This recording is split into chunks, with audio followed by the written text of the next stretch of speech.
Já, greinin sem ég hef með í dag ber yfirskriftina Hvar er maðurinn? Núna þegar ég segi ykkur eftirfarandi lífsreynslu stúlku sem að lenti í alvarlegu slysi eru rúmlega 3 mánuðir frá þeim atburði.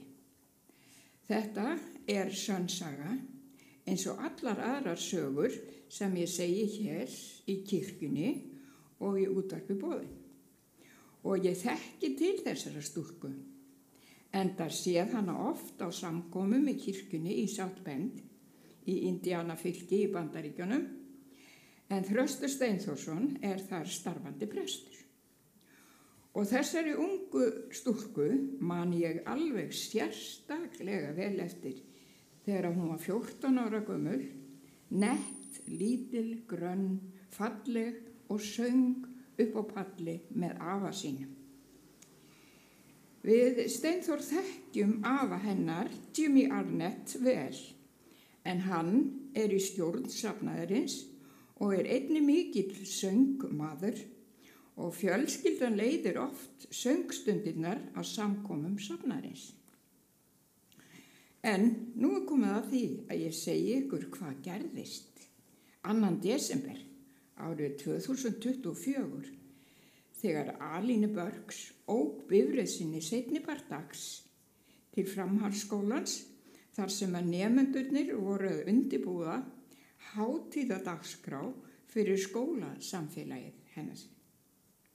Alína, sem er núna 18 ára gömul, ók þennan dag eftir þjóðveginum sem hún þekkti mjög vel. Það hafði snjóað mikið nóttina og það var enn fremur dimmt yfir, svo að útsýni var ekki hið allra besta. Svo gerðist eitthvað svo óvænt.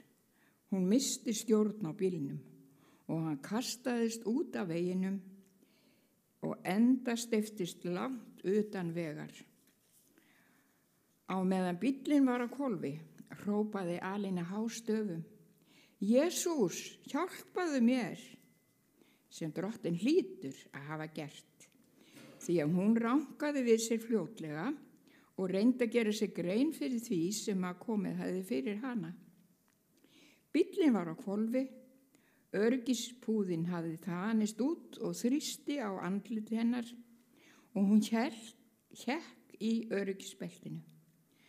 Henni tókst að losa sig úr beltinu, enda átti hún von á að kvikna gæti í bílnum.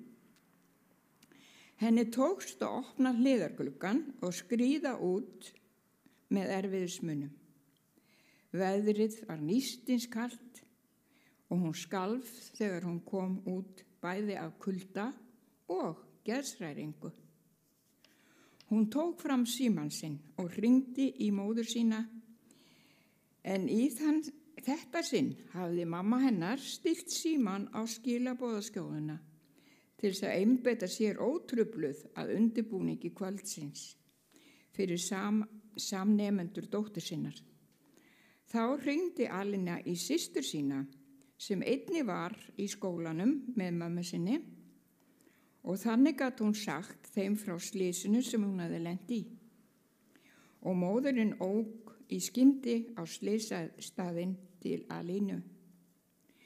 Nú gerði Alína sig grein fyrir því að 3 bílar höfðu stansað á vegkantinum og út úr þeim fremsta kom maður og sagðist hafa séð þegar að bíllinn hennar hendist út af veginum.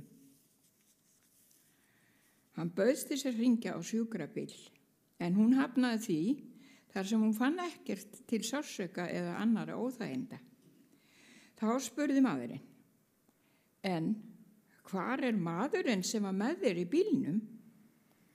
En Alína sagðist bara hafa verið alein í bílnum. Við þetta var það maðurinn einkennilegur á svipinn en sagði ekkert fleira. Þegar svo maður kom út úr næsta bíl, spurði hann sömu spurninga: Hvar er maðurinn sem var með þér í bílnum? og nú varð Alína hissa á svona spurningum. Þar sem hún hafði aðeins verið ein í bílnum. Að lokum kom kona út úr 3. bílnum og spurði sömu spurninga. Hvar maðurinn sem var með þér í bílnum? Nú fór Alína að halda að ef til vill ætti hún að þiggja boðið að fá sjúkrabílinn, en það væri sjúkraliðarnir kunnáttu menn til að meðhöldla fólk sem slasast hafði á höfði án þess að gera sig grein fyrir því.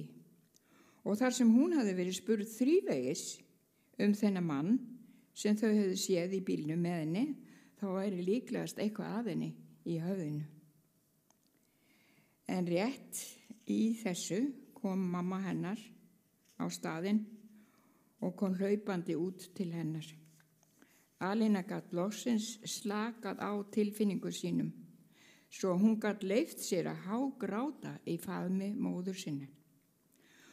Og þegar það ræddu saman mannin sem að 3 aðrir höfðu séð í bílnum með Alínu, sannfærðust þær þá staðreynd að Jesús hafði sent verndarengil henni til verndar, eins og hún hafði hrópað eftir þegar hún flaug út af veginum.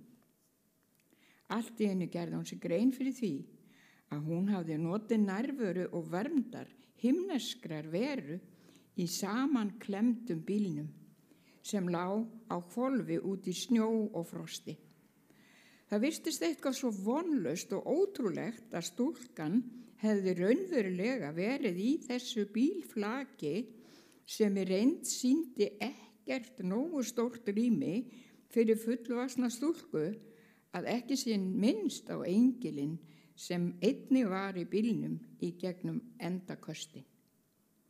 Við nánari læknisskoðun kom í ljós að ekkert fannst á líkama hennar nema dauft glóðarauga á öðru auganu. Vissulega var það maðurinn í bílnum sem Alína gat aldrei séð sem að skipti sköpum fyrir stúlkuna. Jesús hafði svo sannarlega svarað hrópi hennar á hjálp á örlagastundinni.